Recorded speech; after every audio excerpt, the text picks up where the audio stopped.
In the grand city of Belmere, nestled by the sea where merchant ships came and went like restless tides, lived a man named Elias Rowe. Elias was known as a dreamer, an inventor whose mind overflowed with ideas, but whose projects rarely gained support. He had created machines that could till fields faster, boats that could withstand storms, and lamps that burned twice as long. Yet every time he tried to gather patrons or helpers, they dismissed him. "Why should we risk our coin and effort for your dreams?" they would say. For years, Elias struggled, thinking his ideas spoke for themselves. But the truth was, people did not care about his vision unless they saw their own gain within it. It was only when Elias discovered the power of drumming into others the idea that they too would benefit that his fortune changed forever. His turning point came when he tried to convince farmers to adopt his new water wheel design, which could irrigate fields more efficiently. In his old way, Elias explained the beauty of the mechanics, the brilliance of the gears, and the pride of building something innovative. But the farmers only scratched their heads. They did not care for gears or invention. They cared for crops, families, and survival. One day, Elias changed his approach. Instead of talking about his invention, he said, "If you use this wheel, your harvest will double. You'll spend less time carrying buckets and more time with your children. Your barns will be fuller, and your families will never go hungry." Suddenly, the farmers leaned in, their eyes alive with interest. For the first time, they saw themselves in his idea. The lesson struck Elias deeply. People are moved not by your dream, but by how your dream serves them. He began to reshape his entire way of speaking, framing every proposal not as what he wanted, but as what others stood to gain. When he pitched his storm-proof boats to sailors, he did not boast of the craftsmanship. Instead, he said, "These boats will bring you safely home when storms swallow other vessels. They will protect your livelihood, your cargo, and most of all, your lives." Sailors who had scoffed before now eagerly offered their wages to buy his designs. The power of his words no longer lay in the invention itself, but in the promise of benefit for those who used it. As Elias grew wiser, he saw this principle at work everywhere. Merchants succeeded not by praising their goods, but by convincing customers how those goods would make life richer, easier, or more joyful. Leaders succeeded not by demanding loyalty, but by showing followers how unity secured their own safety and prosperity. Even parents guided children more effectively when they explained why discipline or learning would help the children's futures instead of barking orders. Slowly, Elias realized that this principle was not merely a tool of persuasion, it was a universal law of human nature. Years later, when the king himself invited Elias to present an idea for improving the city's water supply, Elias knew the stakes were high. The council chamber was filled with stern-faced nobles who had rejected countless proposals before. Elias could have spoken of engineering feats, aqueducts, and pumps, but he resisted. Instead, he painted a vision of benefit. He described mothers drawing clean water without fear of disease. He spoke of children growing stronger, of merchants selling fresher goods, of citizens living longer lives. Then, turning to the nobles, he added, "With healthier citizens, your tax revenues will rise. With fewer sick, your armies will grow stronger. Your names will be praised not as rulers of wealth, but as guardians of life itself." When he finished, the nobles erupted in applause. His plan was approved on the spot. The transformation in Elias's fortunes was staggering. Once dismissed as a dreamer, he became a trusted advisor to rulers, merchants, and guilds alike. People sought him out not because his inventions were flawless, many still failed, but because he had mastered the art of aligning his vision with their benefit.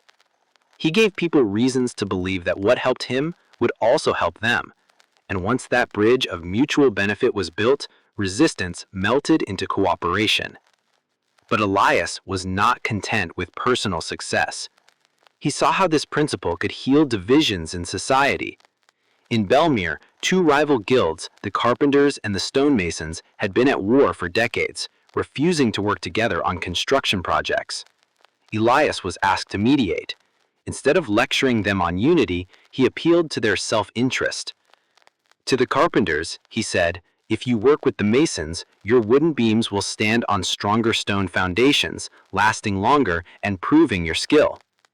To the masons, he said, if you work with the carpenters, your stone halls will rise faster, roofed sooner, and admired by more clients. Slowly, both guilds realized cooperation would multiply their profits and prestige. They shook hands for the first time in years, and Belmere blossomed with new buildings. Elias often explained his philosophy this way. Every man carries a drum within him, and the only rhythm he marches to is the beat of his own interest. If you wish him to march with you, strike his drum, not yours.